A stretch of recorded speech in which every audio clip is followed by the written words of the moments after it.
Hi everyone, and welcome to this week's edition of Trans Stupid.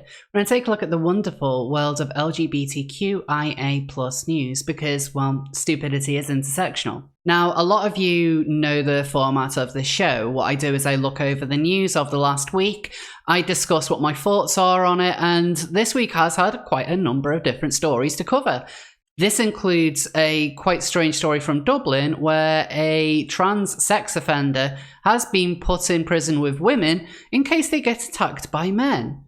There's also the weird story from Planned Parenthood where one of their executives seems to have been dropped for not using inclusive trans language. But there's an elephant in the room, quite a big elephant, and we all know who this is. Jessica Yaniv has become one of the most controversial characters within the LGBTQIA++ community. I'm sure a lot of people who are watching this are no doubt aware of who Yaniv is. For those who aren't, I've got a link in the description to a video I did on Yaniv a couple of months ago, where I discuss this controversial character's background. But just to explain in the simplest terms, Yaniv is a self-styled trans activist, someone who has a disturbing history of messaging women talking about periods, tampons, loads of kind of stuff which a normal person wouldn't talk about unless you had a fetish. Now, Yaniv has become infamous, however, for a recent spat of court cases concerning beauticians in the Vancouver area who refused to wax their testicles. Yaniv considers this a breach of their human rights because they consider testicle waxing to be gender-affirming care. Do you think God stays in heaven because he too lives in fear of what he's created? As a trans woman myself, I am absolutely disgusted and bemused that someone could ever make such a comment. Before I had gender reassignment surgery, the fact that I had a penis was one of the most uncomfortable things about me. I hated it. The idea of having a stranger see it is something that I couldn't bear. And yet here is Yaniv demanding strangers touch it. I don't think it's too much of a jump to think that there might be a little bit more than just gender-affirming care that Yaniv was wanting here. But Yaniv had a special week, and I want to start with something which happened a week ago. As Vice reports, free speech activist Lindsay Shepherd was banned from Twitter. Oh no, one less person screaming on the internet. How will we manage? Lindsay Shepherd, the former teaching assistant turned right-wing free speech crusader, as though that's a bad thing, says she's been permanently banned from Twitter. Shepherd, whose name made international headlines after she was reprimanded for playing a clip of Jordan Peterson debating gender-neutral pronouns to a class of Wilfrid Laurier University students, made the announcement in a YouTube video on Tuesday. She said she filed for an appeal but was told it was denied. She posted a screenshot showing a message on Twitter saying she was being banned for hateful conduct. Shepherd was banned over an exchange she had with Jessica Yaniv, a transgender woman from Vancouver who describes herself as an LGBTQ advocate on Twitter. Shepherd, by her own admission, repeatedly misgendered Yaniv. She said she tweeted, "At least I have a uterus, you ugly fat man," in response to one of Yaniv's tweets making fun of Shepherd's septate uterus. So that's all Vice really had to say, just a snidey shot at Shepherd for being banned. They don't really, however, discuss Yaniv themselves, or why this was such a controversial decision from Twitter. You can quite easily find what Yaniv said online. In a tweet aimed at Shepherd, they said, "I heard Donald Trump is building a wall inside of your uterus, aka your reproductive abnormality. Hopefully the walk works as intended," laughing emoji. So Vice is acting as though Shepherd's swipe at Yaniv not having a uterus is this horrible, horrible thing to say, and the misgendering is the icing on the cake. But Yaniv's tweet is a hell of a lot crueler. This is making fun of a medical condition that Shepherd has. I could imagine that this is something which she's quite sensitive about, and you can disagree with people without making it personal in that way. Now, if you want to say that, well, Shepherd was out of order calling Yaniv an ugly fat man, well, that was clearly in defense. She's responding to a vile comment aimed at her online, and I think it's fair for her to criticize Yaniv in that kind of like. Now, what's really noticeable about this is Shepherd was the only one to get banned.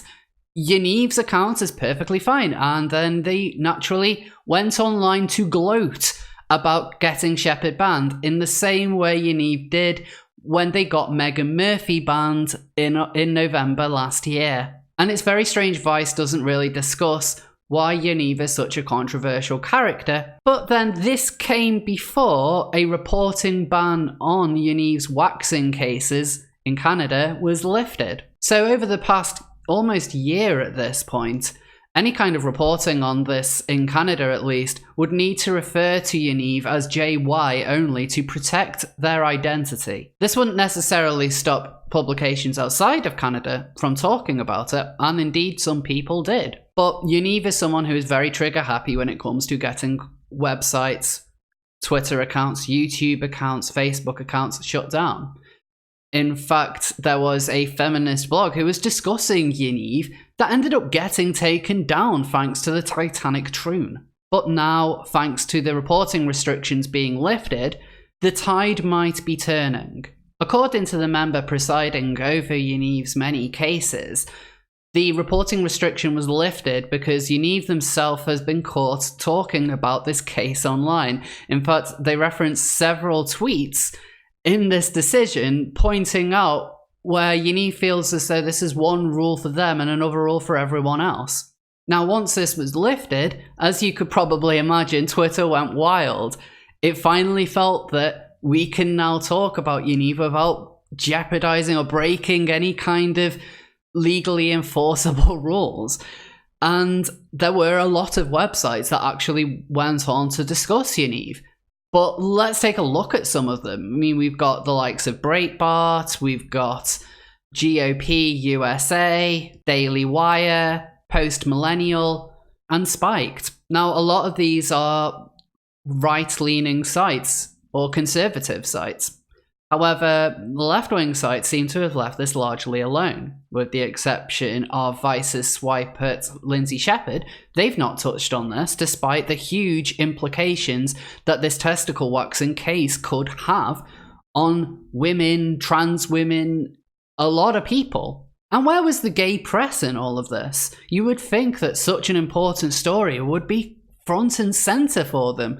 Well, they've completely ignored this as well. The likes of Gay Star News thought it was much more important to talk about George Takei condemning Donald Trump, because condemning Trump in current year, where even supermarkets with no connection to the guy are expected to condemn him as well, is apparently newsworthy. And yet, someone abusing self-ID to get their balls waxed is of no interest to the trans community at all. How is that a thing?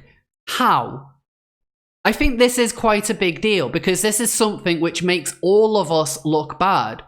And the silence that comes from the community about this is deafening. In fact, it's quite terrifying how all this is coming about, with what you would consider to be the leaders, the self-appointed figureheads, not touching it. Well, I think that they have to. All of them have to at this point. They have to condemn. Because Yaniv is doing more damage for trans rights than anyone else I can think of at the moment. This case is absurd. But you know who is talking about it, though? A lot of people on Twitter.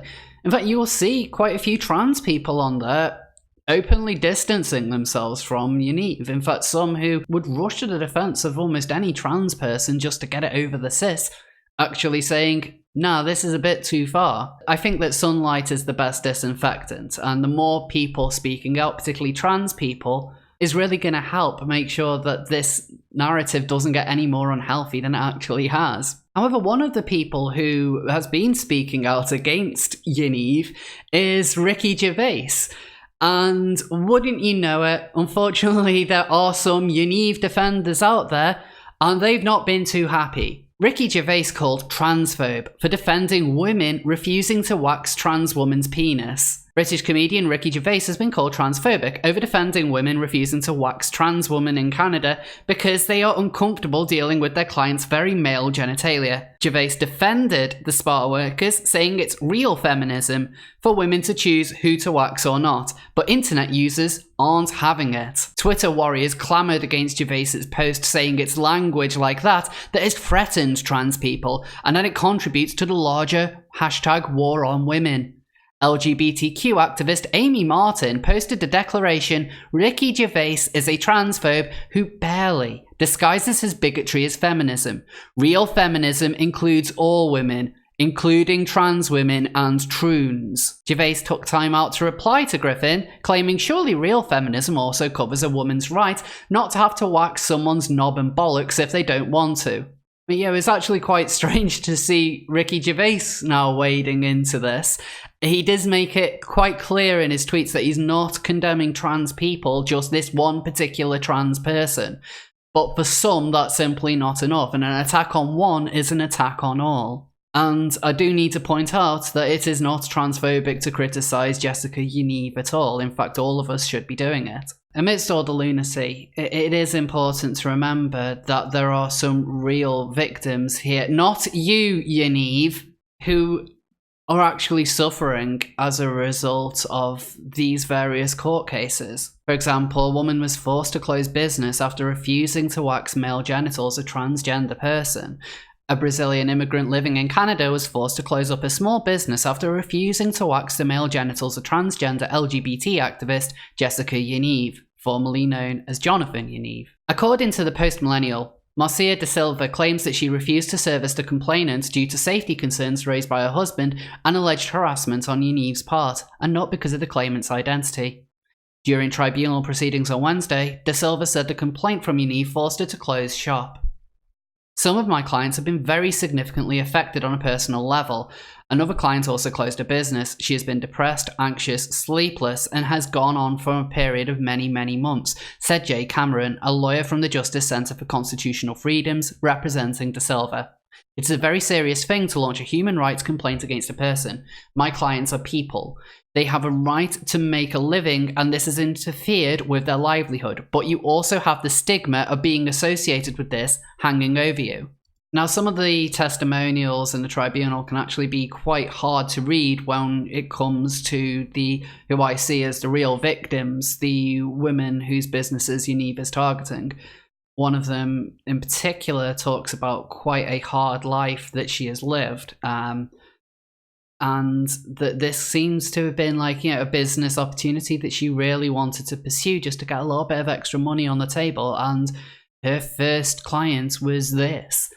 It's shocking, really. There's not much more I can really say on that. These cases are having a real world impact on people. And if Yaniv is successful, this will get worse. What Yaniv is pushing for is that because they see genital waxing as gender affirmative care, this is a service that should not be denied. That because Yaniv says they are a woman, nobody else's thoughts matter. That you have to touch their genitals. This is disturbing. This is beyond clown world. This is why I've dedicated this whole episode to Jessica Yaniv, because it's shocking that this is something which someone is doing in the name of trans rights, whilst the rest of our fucking community sits around doing nothing. Sure, there's a couple of us posting on Twitter, but where are the big names here? Where are the likes of Paris Lees? Where are the likes of Monroe Bergdorf? The people who push self-ID, the thing that Yaniv is clearly abusing here. They're nowhere to be seen at all. I don't understand. How is nobody else talking about this? Why is it just left to people like me? I'm not a fucking leader of this community. I'm far from that. I shouldn't be one of the only ones on the likes of Twitter, of YouTube. Yeah, okay, there's a couple of us, but there are many more trans women out there, and I think we need to be showing people that this buffoon does not represent us. Yaniv is dangerous, and if you really want an example of how deranged Yaniv is, let's take a look at something which is going to be happening the day that I filmed this. So I don't know what the true outcome of this thing is going to be yet, but let's see what Yaniv wants to do. So Yaniv has a delegation request to appear before Township Council in Langley. And Yaniv is asking for permission for LGBTQ2S plus organisations to be allowed to host an all-body swim at TOL Civic Pools for people aged 12 plus, where these events will be restricted to LGBTQ2S and individuals will be permitted to be topless at their leisure, in compliance with the laws of Canada, and where parents and caretakers will be prohibited from attending these events as it's considered safe and inclusive. Fuck this. Fuck this. I want to die. I want to die. I don't want to live on this planet anymore. Fuck it. Fuck you all. Whatever. Cheers. So as I was saying, this might not necessarily pass. However, the fact that this is being put forward should scare people. Any parent who would be comfortable with taking their kids to a swimming event, which they're not allowed to attend, by the way, only the children who are allowed to be topless around this. Anyone who thinks that's a good idea should not have children. But of course, this kind of thing is going to be put forward, and the queer community aren't going to speak out against it, because they never do. They never challenge their own. They always want to think, well, you know, it'll give people ammo if we do that. It's the same bloody thing with Jess Bradley last year. They don't want to take this kind of stuff on because it exposes them, or they think it does. And they're not all bad people. But when they allow stuff like this to fly, you've got to ask questions. So what does the future now hold for Yaniv? Now, personally, I don't think Yaniv is going to be successful in these tribunals. If you've read any of the transcripts, you'd see that they are hilariously inept at doing, well, any resemblance of an argument. I did do a live stream on this a couple of days ago, so you can check that out if you like. There are some incredible things said by Yaniv. Please check it out. Now, I know that this all focused on one individual, but I think it's important to do so. We need to be having a conversation about Yaniv. Everyone should be. This is the face of the trans movement now. The amount of times people have been saying nobody will ever take advantage of this. And Yaniv is the worst example possible of someone doing it. But thank you all again for watching. If you like what I do, please support me on Patreon or Subscribestar. You can also follow me on Twitter, and I've got a link to my Discord down below. Thanks again, and I'll see you all next time. And a special thank you to Sarah, James, Evil Moif, and the rest of my supporters on Patreon and Subscribestar.